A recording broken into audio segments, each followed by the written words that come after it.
Welcome to This Explainer. Today, we are literally peeling back the curtain to demystify one of the most notoriously guarded recruitment machines on the planet.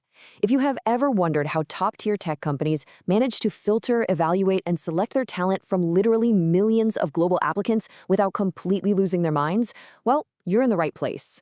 Okay, let's kick things off with a pretty provocative thought. For years, there was this massive, prevailing myth in the industry. If you didn't have a near-perfect GPA from an exclusive Ivy League institution, your resume wouldn't even make it past the front door. People just assumed elite universities were the one and only ticket into top-tier tech. But here is the crazy part. Internal data analysis revealed a massive disconnect. It turns out your institutional pedigree and your GPA actually bear virtually no correlation to how well you'll perform on the job. None. Instead, it's verifiable skills and intellectual adaptability that actually predict success. And this realization, it triggered a massive shift, completely transforming recruitment pipelines to actively include non-traditional backgrounds. So over the next 10 minutes, we're going to map out this scientifically designed system.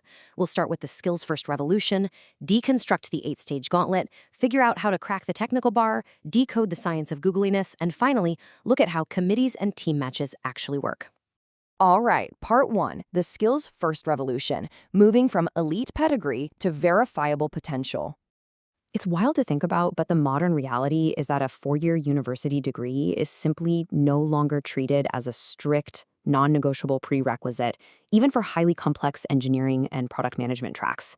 Those old screening shortcuts, they are totally gone, replaced by structural safeguards that prioritize a growth mindset above all else. So if a fancy degree isn't the gatekeeper anymore, what is? Verifiable capability. Whether you are a career switcher utilizing professional certificates or first-year student in the STEP internship program, evaluators just want to see evidence of practical execution. Things like open-source contributions or localized professional apprenticeships, these are the things that actually prove your curiosity and drive today. Let's move right along to part 2, the 8-stage hiring gauntlet, where we deconstruct the recruitment machine. This incredibly engineered architectural blueprint takes about 1 to 2 months to complete, and it is specifically designed to turn qualitative feelings into highly reliable quantitative data points. It all kicks off with the resume screen, which, believe it or not, is actually the most selective filter in the entire process. Quick pro tip for you, your resume absolutely needs to use the XYZ formula. You accomplished X as measured by Y by doing Z. From there, you face recruiter and phone screens, a brutal on-site loop of back-to-back interviews, committee reviews, executive approval, and finally, that sweet, sweet offer. Okay, part 3, cracking the technical bar. Let's look inside that scoring rubric.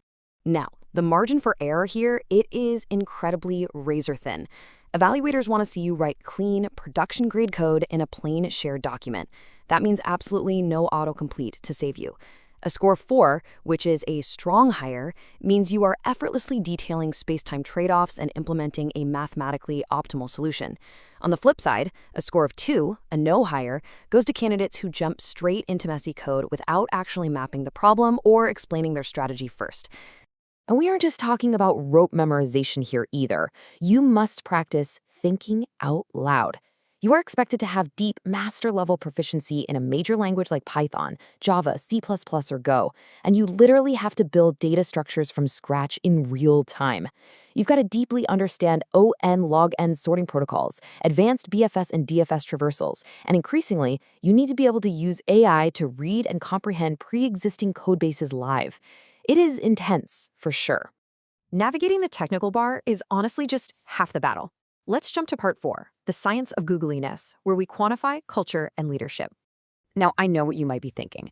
Googliness sounds like a vague, highly subjective HR buzzword, right? Well, actually, scratch that.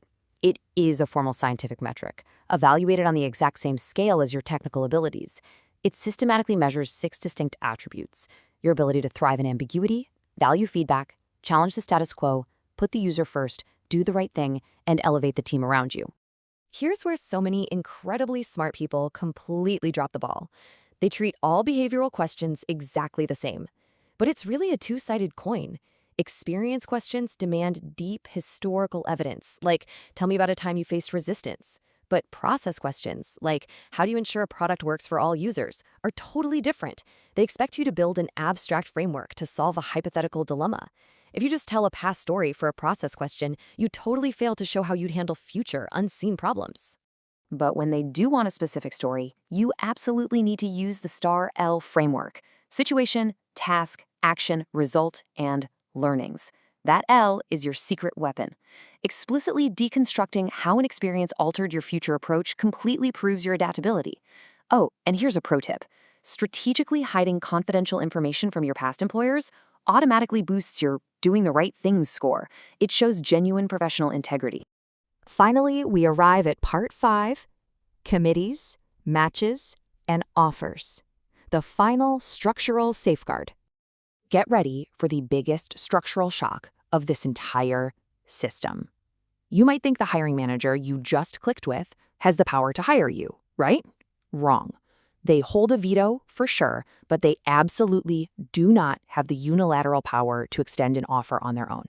Since that manager can't just hand you the job, your resume's impact has to be 100% self-evident and quantified on paper.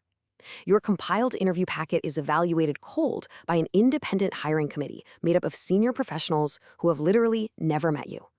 This is brilliant because it insulates the pipeline from short-term desperation or localized political pressures, guaranteeing a uniform baseline of high quality across the globe. But wait, passing the committee still isn't the finish line. You can clear the highest bar in tech, get committee approval in week 1, and still end up waiting weeks in a stressful, hired but homeless state until a team actually has the headcount budget to claim you. If macroeconomics are tight, you might wait up to 8 weeks in this matching phase before getting final executive approval. That is exactly why being flexible and domain agnostic is so incredibly vital.